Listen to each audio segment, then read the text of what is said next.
Hello everyone, I'm Janelle Parkinson.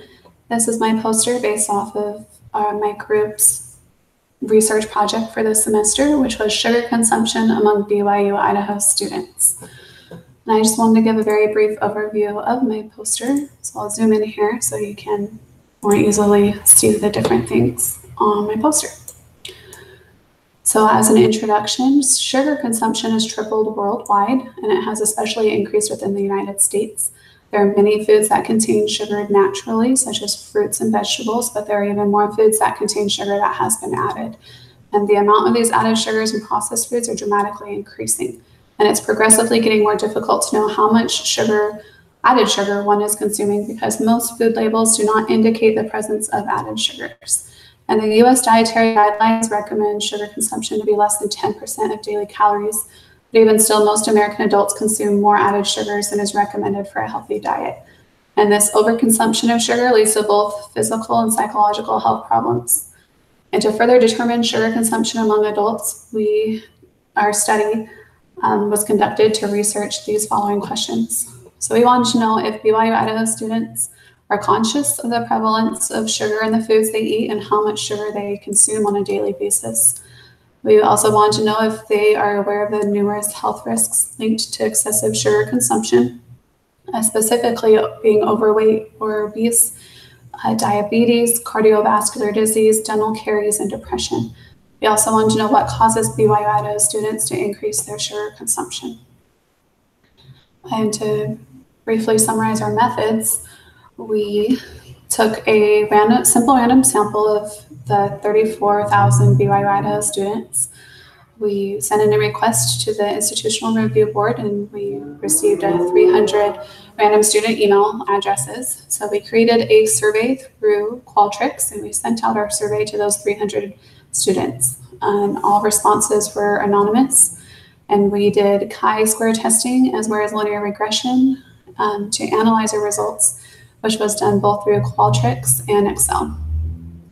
And of our 300 surveys we distributed, we received 47 responses, and more females responded than males, and with majority of people being married versus being single.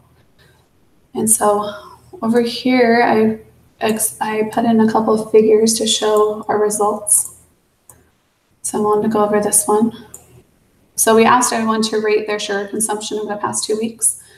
And most people, these are the male responses and these are the female responses, and the majority of both said moderate. We also wanted to see if they can correctly link the health problems that are associated with high sugar consumption.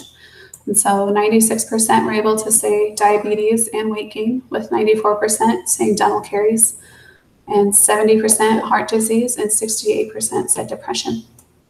And then we also wanted to know why they were consuming their sugary foods. So boredom was the most given response for why they consume their sugar, followed by celebration with family and friends, and then also when they're feeling stressed. So we did only have a 16% response rate. That was lower than we were thinking. We did hypothesize that it could have been higher had we given an incentive for people to respond or even reminded people to complete the survey.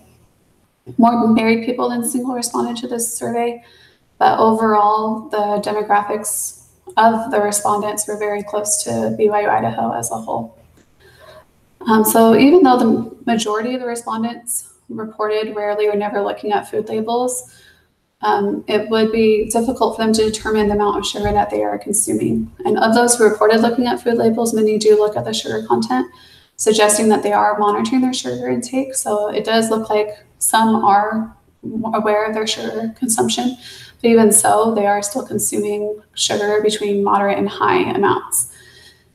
And most of our respondents did not take a college level nutrition class, and yet they were still able to correctly link diabetes, weight gain, dental caries, heart disease, and depression to sugar consumption. So this suggests that they either learned that information from other sources or they just simply guessed. And so more research would be needed to determine how those respondents were able to make those links. And based off of the respondents' answers, it's determined that sugar consumption increases as the day progresses. males tend to drink more sugary drinks and females tend to eat more sugary foods. And one area that could be further studied is if people are drinking those drinks and eating food just for the sugar, for energy boost, that's kind of what we hypothesized, or is it caffeine that they're wanting from their sodas especially? But in conclusion, we decided that BYU Idaho students are aware of their associated health risks to high sugar consumption, but still they are continuing to consume high levels of sugar each day.